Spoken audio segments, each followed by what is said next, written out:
লালমনিরহাটে ক্ষেত থেকে ফুলকপি বিক্রি হচ্ছে মাত্র 1.5 থেকে 2 টাকা দরে।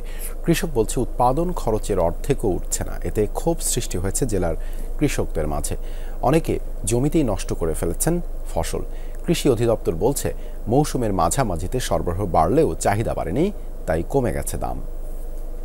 দাম নাই, ওই লেবার টেবার নিয়ে এই যে কবি আবাদ করে এলে, হ্যাঁ এইবারে কবির আবাদ শেষ, আর কবির আবাদ করবেন নই। কবি গুলা নিবে লাগছে না, এই যে এইভাবে টুকরা টুকরা করতেছি, কিন্তু বুঝলে আমাদের জঙ্গল ছাড়া হওয়া লাগছে। ফুলকপির দাম পড়ে যাওয়ায় হতাশা, কৃষকরা খেতেই নষ্ট করে ফেলছেন ফসল। মৌসুমের শুরুতে লালমনিরহাট সদর, কালীগঞ্জ, আদিতমারি সহ বিভিন্ন এলাকা থেকে প্রতিদিন ফুলকপি বোঝাই 10 থেকে 12টি ট্রাক ঢাকায় আসত। কাউরান বাজার সহ দেশের বিভিন্ন সবজির আড়তে চাহিদাও ছিল ভরপুর। প্রতি পিস বিক্রি হতো 20 থেকে 25 টাকায়। সেখানে সপ্তাহখানেক ধরে ফুলকপির দাম নেমেছে 1.5 থেকে 2 টাকায়।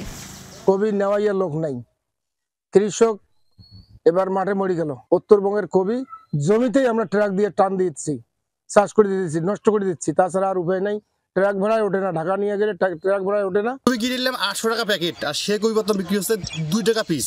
আগে পাইতো 20 টাকা, 22 টাকা, 19 টাকা গৃহস্থই পাইতো, আর এখন 2 টাকার উপরে পায় না। আর এই 2 টাকা দিয়ে যে মহাজনের ঘর কবি কিনে কারণ বাজার, ঢাকা কারণ বাজার পাঠে দেয়, তারপরও মনে করেন মহাজনের ঘরে লস। আজকে যে গাড়ি পাঠাইছে ওটা সদ্যে শেষ, মানে গাড়ির টাকা বাইরে থেকে দিছে।